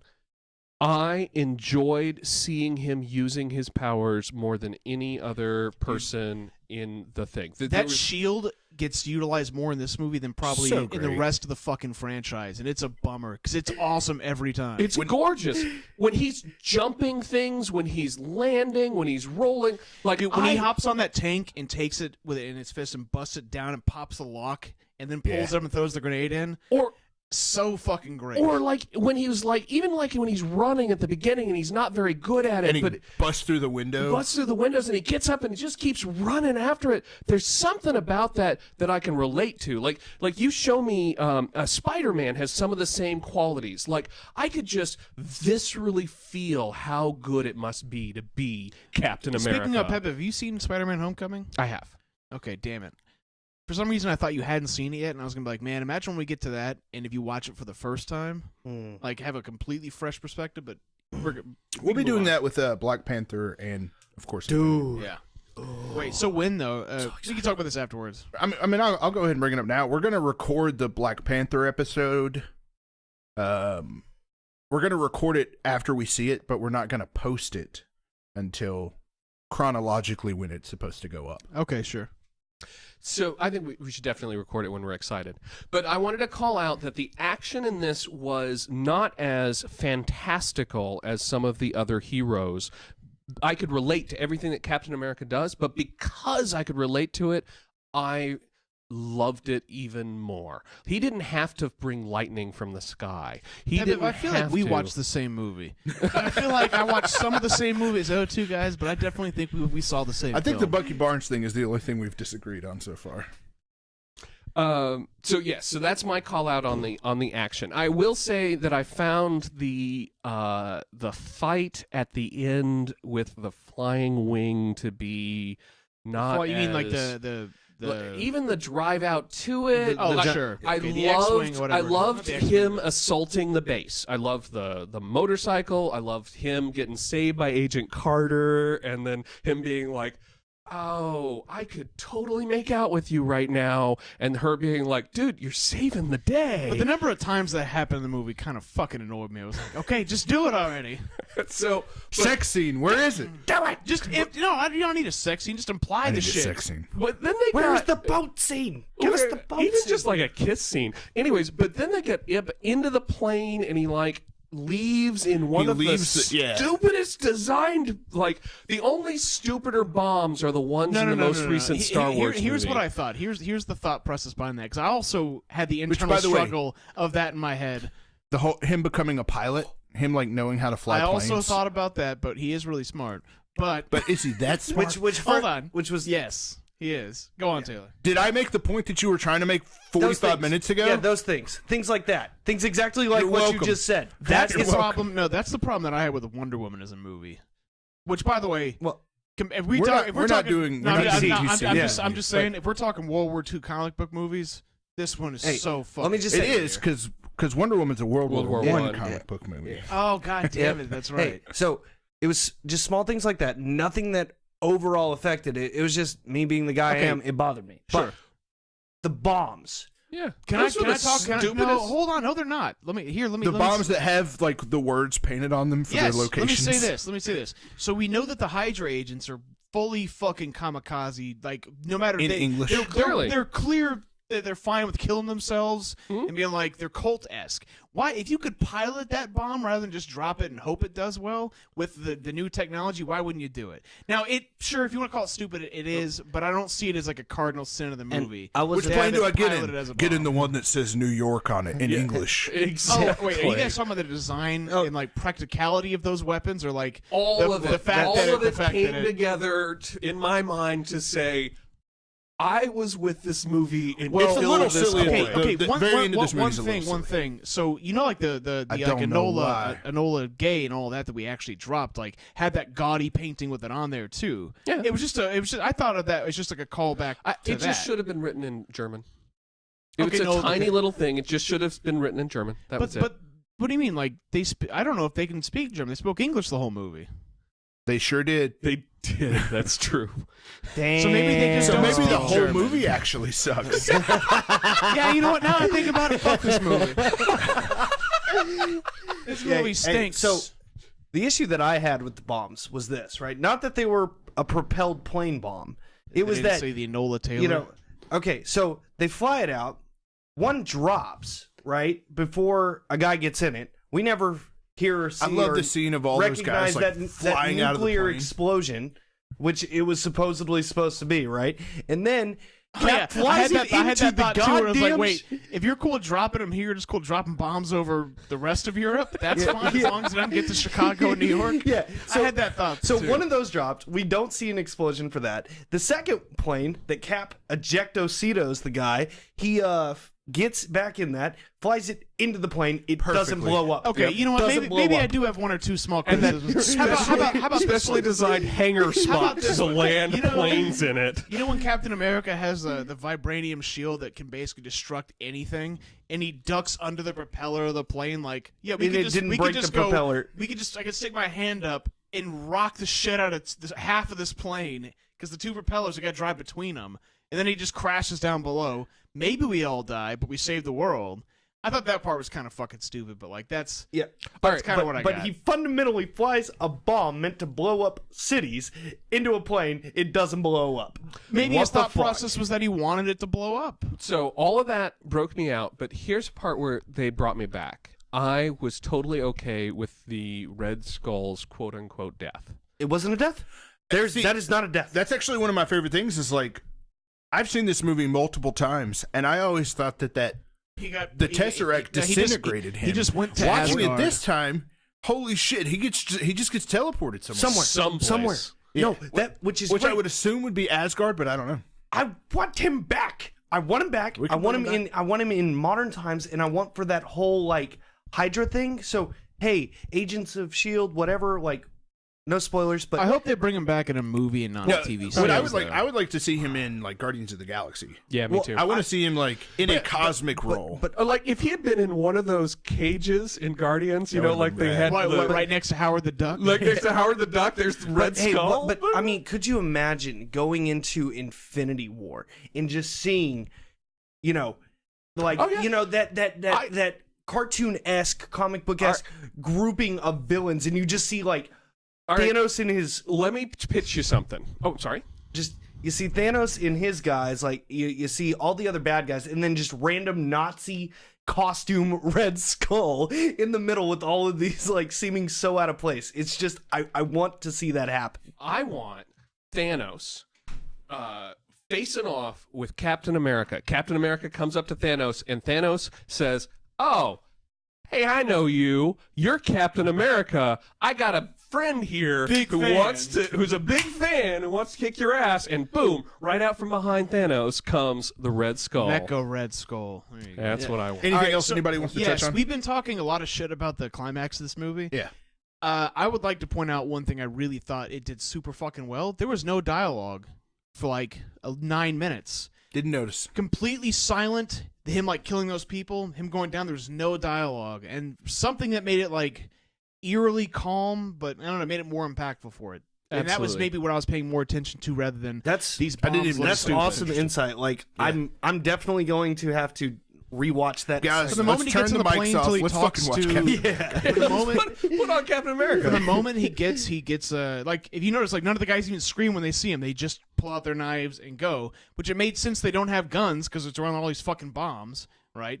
But that kind of goes to the point of you can crash it into a plane and it doesn't blow up, but whatever.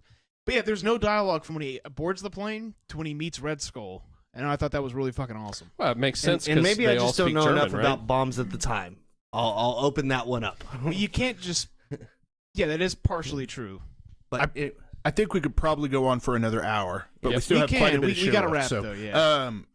you guys ready to score this movie? Yeah, let's do it. Who wants to start us off? I will happily start us off. Go for it. So I thought that I was going to score this a 9.2, and I was wrong. This is a 9.7. There you go, baby. Easily. And I had to put some real consideration into where I had to leave enough room at the top Yeah. for some other movies that are coming. But man, this is a solid movie. Since Pep and I saw the same movie, I'm going to give mine next, 9.9. I don't think any movie ever deserves a 10 because no movie's perfect. I don't think 10's a perfect score in my To me, at least well, in my that's- mind of that's what how I this do it. is. This a one 10 goes to 11. to me. But- To me, a 10. I would say it's just a masterful. Like, this is how you fucking make a movie.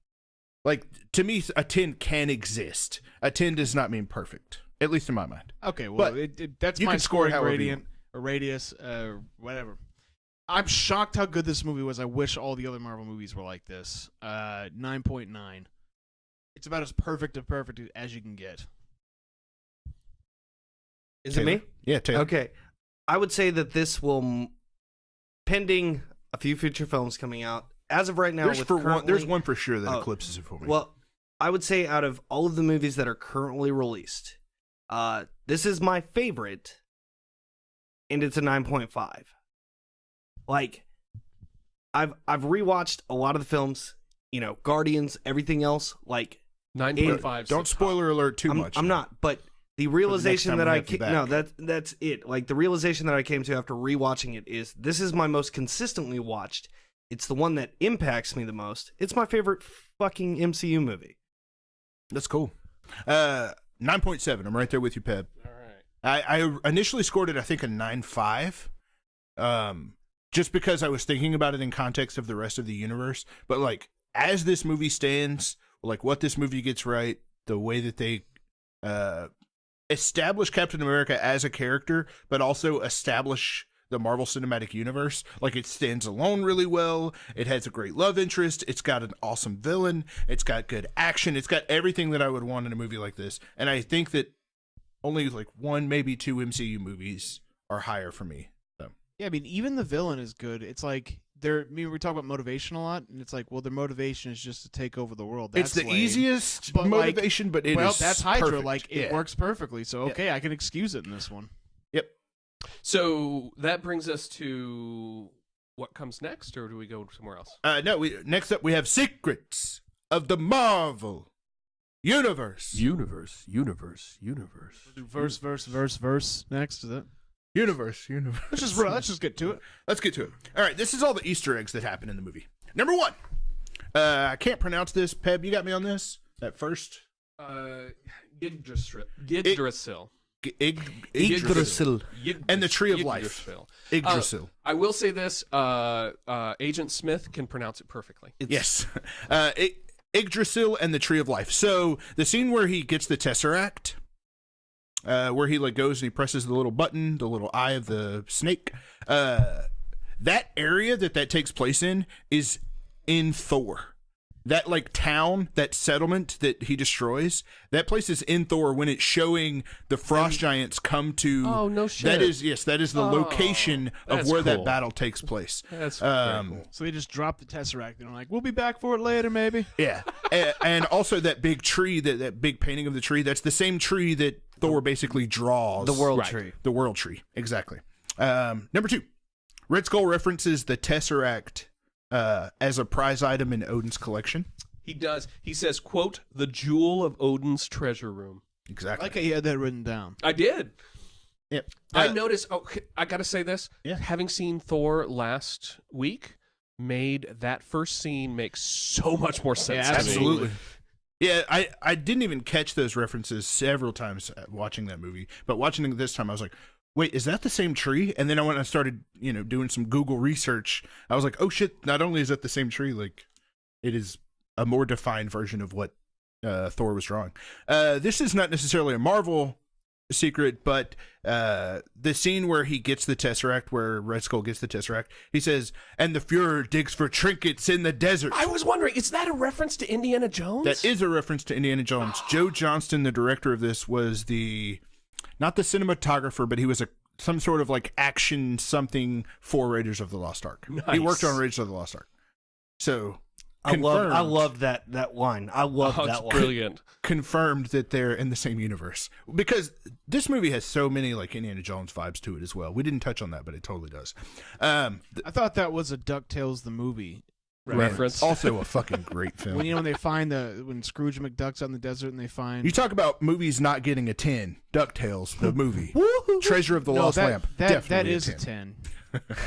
10. Next up, the Stark Expo. Now, I don't think it's named the Stark Expo in this movie, but that giant globe that you see that's kind of like floating around, it's clear that if it's not the actual Stark Expo, the Stark Expo Well, I think was it was heavily the World's inspired Fair, by it. right? It was the It was World's I don't World think Fair. they call it the World's Fair. They call it something. But- It was a familiar title. They call it the Hill Country Fair. It's like the Walmart brand. before it became the Stark Expo. Brand name. It was the generic Stark Expo. exactly.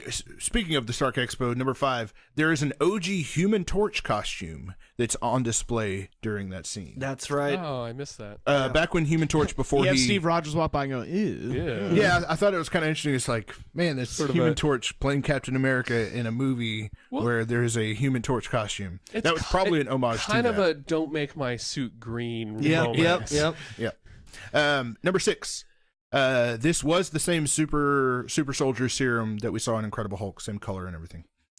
Number 7, Arnim Zola. We get a lot of shots of Arnim Zola where he's like looking through a lens or something. If you guys have not seen a picture of what he actually looks like in the comics, I would highly recommend you Googling it. It's amazing. It is basically, he looks like Crane from Ninja Turtles, where it's a face on a robot, and the face is at the belly. Yeah. So Who's Arnim Zoloft? It's Arnim Zola, and Arnim Zola is the guy who works with Red Skull. He's the No, Nazi that's the scientist. scientist guy. Sure. Yeah. Number 8, Captain America issue 1 is shown. Like that is like if anybody owns a legitimate copy of Captain America issue 1, Probably that's very what it well looked off, like. and good for you. And then finally, number 9, we touched on it earlier. Red Skull's teleportation to another realm. So we got a new segment that we're going to add. So we still have our segment where we predict next week, but we're going to save that for the end. I have no idea how to name this episode or name this new segment. And this new segment will not be around every single time, but it is an Infinity Stone segment. Maybe next time we talk about it, we'll have a little bit more information. Oh, getting your rocks off, but it's Perfect. stones, not rocks. Getting your rocks Get off. I'm it, okay with fellas? that. No, I'm okay with that. Yeah, Moving it's good forward, for it's me. called Getting Your Rocks Off. Oh, all right, okay. Uh, Fuck it, man. So, yeah, I'm just going to go over a list of facts I got from Wikipedia about the stones. Because now that we have them, it's very important that they're obviously leading to something. So, number 1. What? Go ahead. Benicio del Toro, the collector. Yeah. Just from Snatch, they steal some diamonds, and he says, "Where are the stones?" Like, I can't do his accent, but That was the stones. yes, that exactly. And it just clicked in my mind when he said that, and it was really funny. Sorry. No, you're good. That was the Infinity Stones. First up, the stone, the actual color of the stone is blue, as I'm sure you guys could tell. The original containment unit is the Tesseract. It talks about the current location. I'm going to leave that off.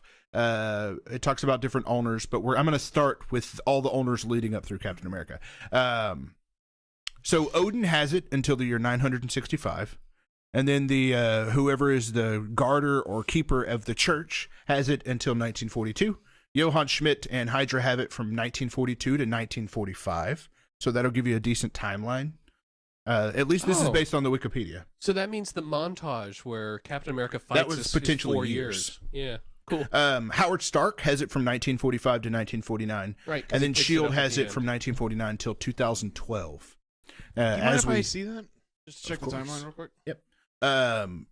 And of course we know who has it in 2012 because that was the post-credits scene. So the war went on longer in this universe than it did in real nope. life. World War II lasted from 1939 to But 1945. you're talking about 4 years. The They would've put it actual in war that'd started put in it 39, ended in 46. 45. Yeah, World but- War II. Okay, so that's why I was so confused at the ending when I guess I had my time periods mixed up where I thought like they defeated Red Skull and just forgot about legit ass regular ass Hitler.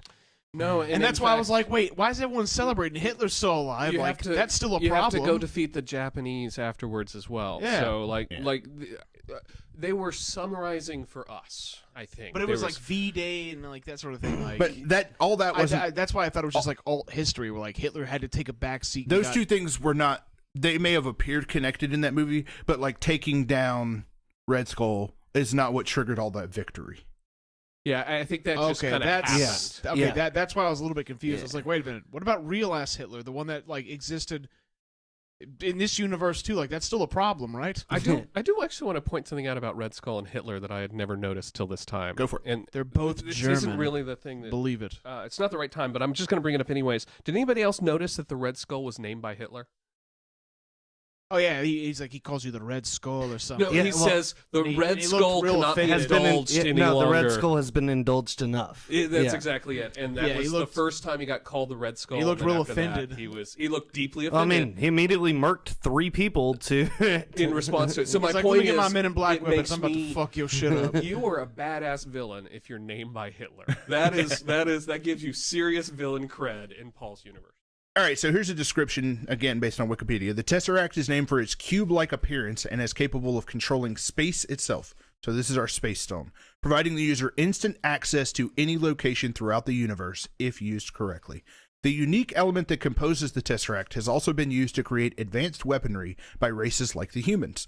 This stone played an important role in humanity's development during the dawn of the superhero age, attracting the attention of forces such as Red Skull and Thanos, both of whom sought to use the Tesseract's power for their own sinister intents. Like, I think I want to get me some of that Tesseract. It is later revealed that the cuboid is a containment unit built around the actual Infinity Stone, so that it could be somewhat safely handled and controlled.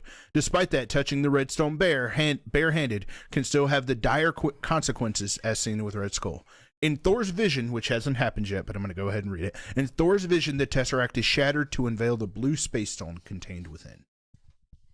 But that line about Thanos, it reminds me of so many different like funny bits, like that Dave Chappelle bit where he's like, all the kids run to the fridge and they're like, Sonny D, and then Thanos in the back like, I want me some of that blue stuff. Let's move on to our friend Stanley. Anybody want to talk about our Stanley cameo? You got me on this, Peb? This is one of my least favorites of the Stanley. I liked this one. cameos. It wasn't super strong for me either. So in this episode, He looked the most senile in this one. he did look the most senile. The Captain America has just freed a bunch of our the Howlin commandos from. It was the 107th. He freed the 107th. Yes, And Same place where his father died. supposedly. No, that's true. Like, well, it's the same unit. The 107 the is 107 a big was really running important, thing. yeah. Yeah, his dad wasn't fighting there, But- just then, yeah. So he has just freed them. He's very important, and we're taken to a scene where a important political figure tries to take credit for his efforts and says, "Thank you, Captain America." Captain America doesn't come out. Some stranger comes out and says, "Captain America's not coming." But Stan Lee, dressed as a general, looks up and says, "I thought he'd be taller." I thought he'd be taller. It's got sort of Princess Leia tones to it. It didn't I'm not getting that reference. Oh, you mean the Stormtrooper bit? Yeah. Yeah, I didn't get that at all from Stan Lee saying it. I thought it was I didn't funny catch that how it was like he was the creator, and you know. I just mean that this is a joke. And the other reference that I thought that they might be trying to go for is Snake Plissken. I thought you'd be Man, I taller. wish. It was just it didn't land for me. What'd you guys think? No, I completely agree with you. I thought That it whole was scene alright. was kind of a wash, in my opinion.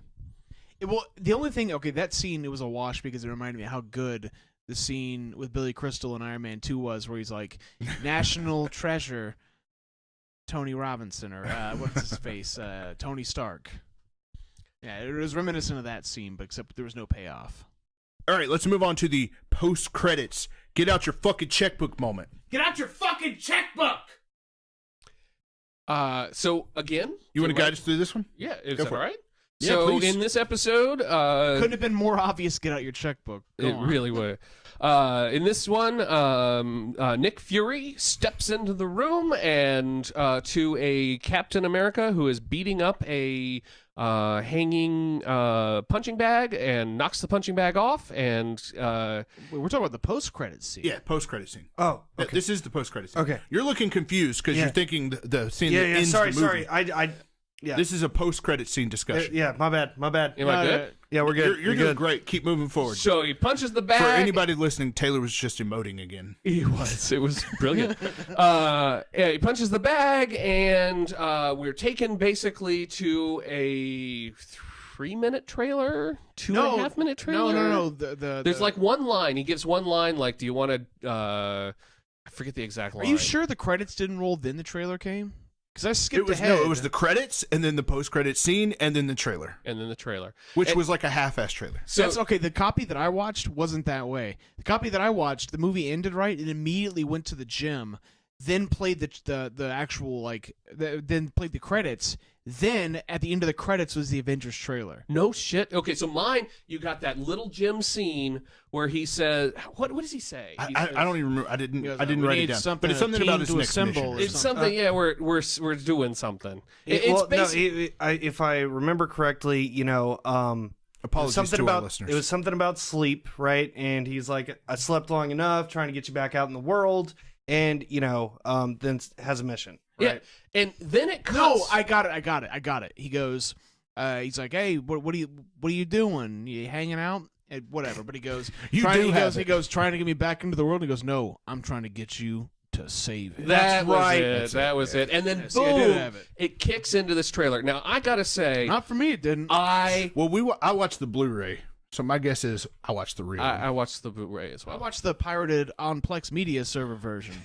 I assume pirated. I mean, I don't know. Well, here's But- what I want to say about it. I hated it. Yeah. I could not stand it. It was a betrayal to the thing that literally they invented. Well, here's the I thought so process much I had, wanted. which was like maybe that trailer hadn't been revealed yet. It had not. This was so the reveal. if you of, waited till the end, you were like, "Oh God, we get to see the first footage of." But it did seem. but It you know- seems like some shit you'd find on Well, a VHS here's the tape. funny thing, Like- right?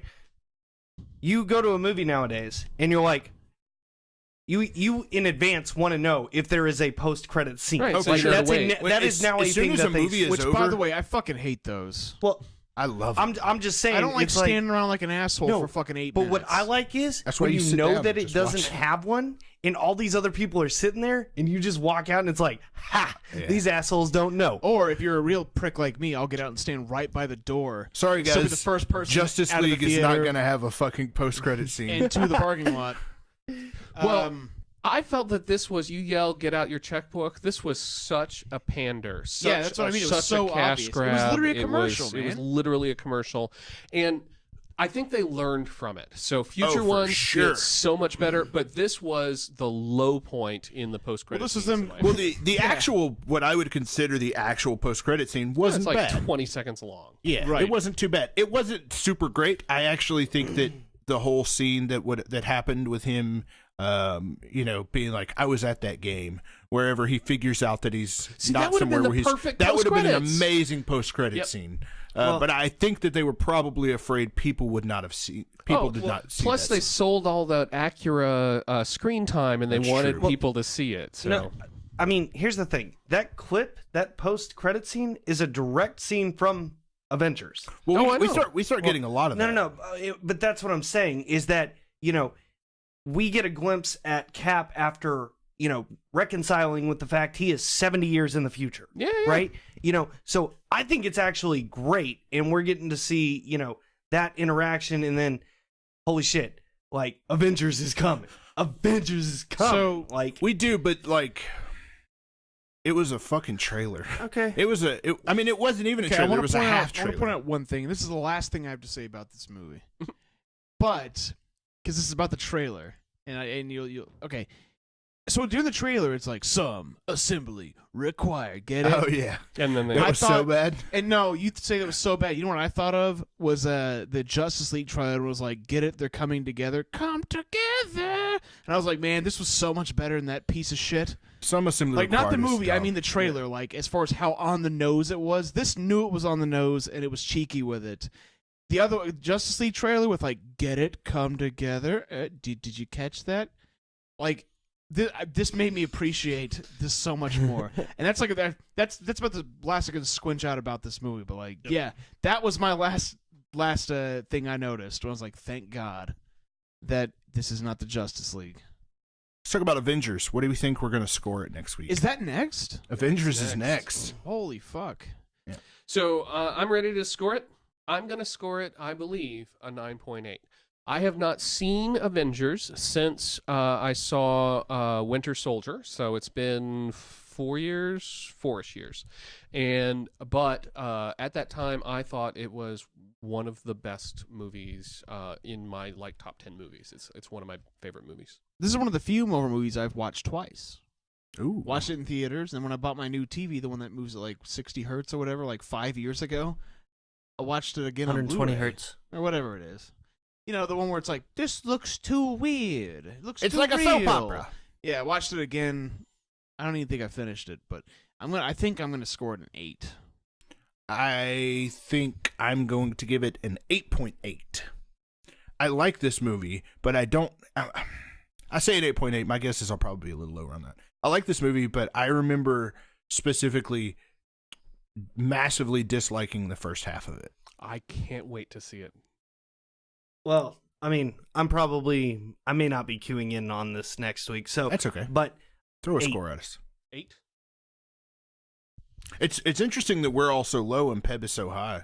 I can't wait to dive in. Seriously, from what I recall of it, it's one of my favorite movies, and so I'm super curious. Like maybe I'll see it and I'll go, oh well, this isn't so good. As it turns out, Loki turning everybody into zombies, not that cool.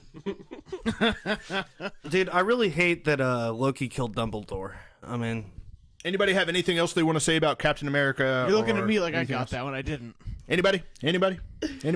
It's a great movie. All right, we're closing the show out. That's it for this week's Preparation Avengers. Join us next week where we'll be discussing the Avengers. Don't forget to give us a follow, like, subscribe, etc., Twitch, YouTube, all the places. And our panel one last time. Danny? Yes, sir. Paul? Well, That's commonly me. referred to as DKP. If you hear that DKP? elsewhere. You can call me Pebev. Peb? That's me.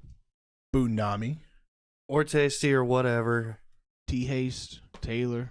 Yeah, man. The Wow. Enola Taylor. Oh, Wow. T-Haste. I like that. Oh, shit. That's how it started. Is it really? That's how the name Tasty started. Oh, As it started with I T dig Haste, that. and it just And evolved if into you Tasty. tune in every week, you might find out where that came from. And I'm Thomas. And don't forget, Thomas. So strange.